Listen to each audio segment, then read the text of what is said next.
शुरुआत करेंगे इस बुलेटिन की। सबसे पहले आ रही है जयपुर एयरपोर्ट से बड़ी खबर। उड़ान भरने के 25 मिनट बाद वापस लौटी उड़ान। टेक ऑफ के बाद विमान में आई तकनीकी खराबी। स्पाइस जेट की फ्लाइट SG 1077 का मामला है। जयपुर से सुबह 5:05 पर पुणे जाती है ये फ्लाइट और आज समय से 15 मिनट पहले उड़ान फ्लाइट ने भरी थी। जयपुर से सुबह 4:50 पर फ्लाइट पुणे के लिए रवाना हुई थी। सुबह 5:15 पर फ्लाइट वापस जयपुर में लैंड हो गई है। यात्रियों को उतारा गया विमान से। अब 9 बजे पुणे जाने की संभावना है। तकनीकी खराबी के चलते विमान एक बार फिर से वापस लैंड किया गया है। बड़ी लापरवाही यहां पर देखने को मिली है स्पाइस जेट की। टेक ऑफ के बाद विमान में तकनीकी खराबी आई है। सुबह 5 बजे की यह फ्लाइट अब 9 बजे उड़ान भरेगी। सुबह 4:50 पर पुणे के लिए रवाना हो चुकी थी फ्लाइट, लेकिन वापस से जयपुर लैंड हो गई 5:15 पर, क्योंकि तकनीकी खराबी आई और 25 मिनट में ही वापस लौट गई। आसिफ खान संवाददाता फोन लाइन पे इस वक्त हमारे साथ है। आसिफ, क्या वजह रही फ्लाइट उड़ान भरने के बाद वापस आई?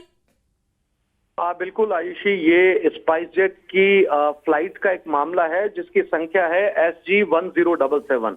दरअसल ये आज सुबह 5:05 पे पुणे जाती है और उसके बाद में वो ठीक 15 मिनट पहले, आज चूंकि पर सभी पैसेंजर पहुंच गए थे, तो 15 मिनट पहले ही इसने वो उड़ान भर ली थी पुणे के लिए। लेकिन कुछ देर उड़ान भरने के बाद, टेक ऑफ करने के बाद में लगा कि तकनीकी खराबी है, पायलट को महसूस हुआ।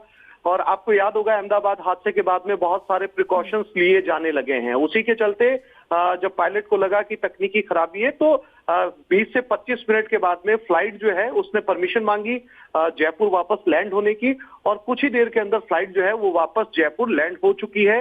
अब सभी यात्री यहाँ पर पहुंच चुके हैं। इन्हें इसी विमान में या फिर किसी दूसरे विमान में व्यवस्था करके पुणे भेजा जाएगा।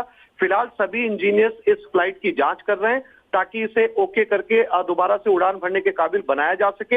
हालांकि ये नहीं पता चल पाया है कि किस तरह की तकनीकी खराबी इस विमान में आई है। फिलहाल यात्री सभी सकुशल हैं, इंतजार कर रहे हैं अपनी उड़ान का। वो इसी फ्लाइट में जाते हैं या स्पाइस जेट उनके लिए दूसरे फ्लाइट की व्यवस्था करता है, ये देखने वाली बात होगी। धन्यवाद आपका तमाम जानकारी देने के लिए।